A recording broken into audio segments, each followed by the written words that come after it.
Hi guys! Welcome back to my channel! Oh my god, ang tagal kong hindi nakapag-vlog but I'm super excited today. I am going to tour you sa aking bagong apartment. Lumipat na naman po ako and this is my fourth lipat. Fourth apartment. Every year lumilipat ako. And I'm finally here in California. I finally made the big move. And I finally secured my own apartment. I am so happy and so excited to show you guys kung ano yung itsura ng magiging apartment ko this year. So, dun dun dun dun! I got my keys na and I'm ready to move like anytime today. So, come on! Let's see! Okay, so nasa first floor ako and pasok tayo. Ang aking apartment na to ay merong fire extinguisher agad dito. So, that's nice. Ano to, meron akong kapitbahay. So, 1, 2, 3, 4. Tapos, 4 din sa taas. So, mga 8 pala kami. So, come inside. So, pagpasok, ang makikita agad is yung living room area. Ito ang space niya, which is really cool. Nagustuhan ko tong ano nila, meron dito silang parang shelf. So, pwede ko siyang lagyan ng mga books or pictures or plants. Yes.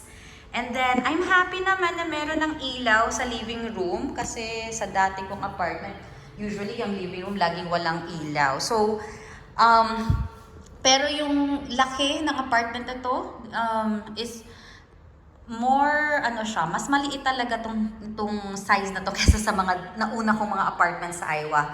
Well, because it's expensive nga dito sa California.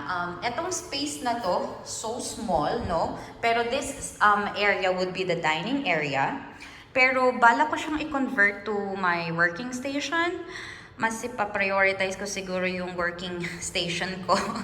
Kasi hindi ko alam kung paano ko gagawin. And then, ito ay, ito yung, meron silang, lahat ng unit is merong patio. So, punta tayo sa labas. So, ito yung space ng patio, which is pretty big. Sana yung space, no? Sana ginawa nilang dining area to. And then, ito yata yung bago sa California, or I think bago sa mga apartments ngayon na meron ng valet living. So, additional siya na parang bayad sa sa rent. Ano pa siya, parang on top of the rent pa siya because required na nga na dapat nagsisegregate magtapon ng basura. Alright, next area will be tingnan natin yung kitchen. I love their kitchen. So, parang meron siyang, ano to, tawag dito? Island ba yung tawag dito? Yeah. And then, ito yung bigay ng aking apartment, ang management. Welcome home. We are glad you are here. Thank you. May libre pang And then, ito yung binigay nila sa akin na folder, welcome folder. So, I love the design ng kitchen. Kaya ako nagustuhan tong unit na to. Parang newly renovated siya, kaya kind of pricey. Bago daw lahat ng mga gamit dito. And looks really spacious. I love that the kitchen is so spacious.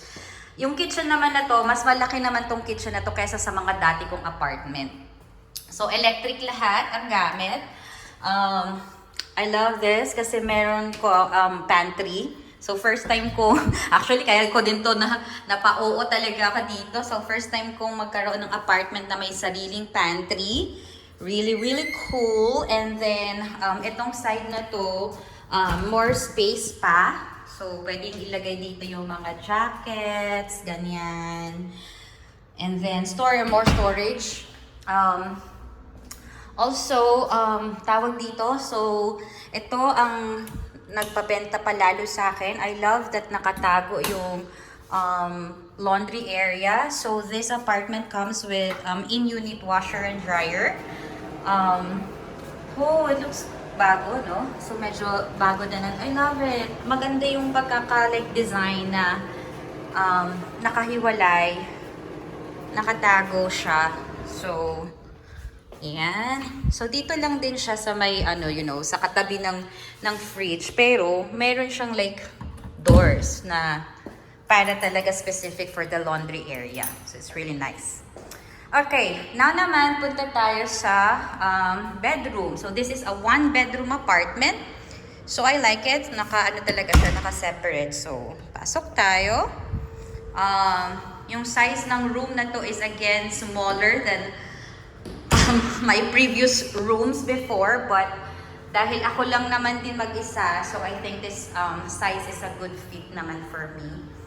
What I love about this room as well is that meron siyang ilaw and fan na normally sa iba kong mga naging apartments before, wala talagang ilaw. So I love na meron ding well ventilated, well lit. Lahat daw ng blinds na ito is bago, which is dapat lang char. So I love na merong natural na lighting na papasok dito sa room ko. And then, here comes the... Grabe talaga. Sobrang na-amaze talaga ako kasi sabi ko, yung space ng room is, nung para sa bed is kind of smaller. Pero tingnan nyo naman yung aking walk-in closet. It's super huge. So, ang daming space for the storage ng aking mga damit, which is really, really nice. Mukhang mapapabili tayo ng mga damit kasi nabenta ko na halos lahat ng damit ko doon sa Iowa. And ayan, nakaseparate talaga yung, may door talaga nakaseparate yung para sa closet. The last one na gusto kong i-show is my bathroom. So yung bathroom din, may sarili din siyang pinto. Right? So, I love the size din ng bathroom and the design as well. So, ito, super nice kasi ginawan nila na, ginamit nila yung space to be more efficient, space saving, mga towels, probably mga gamit ng pang toiletries, nasa stocks, mga stock, yan dito. And then, I love that they have mirror here, good lang yung like space ng sink. And then may libre din silang tissue at pang-pump ng lagayan ng towels over here. And then ito yung size ng shower. Very simple, standard, but it's really nice fit na siya. Nice size na siya. So there you have it, guys. I'm so excited tumira dito sa apartment na to. And it is my first time to live by myself. Siyempre, nakakamiss yung roommate ko, si Hannah, and nakakamiss na may kasama sa bahay. But at the same time, I'm also very, I look forward to like living independently na as in like ako lang talaga. Hindi lang naman ako masaya sa mga bayarin. There you have it, guys. Thank you so much for watching this video, and I hope to see you again, guys, in my next one. Bye!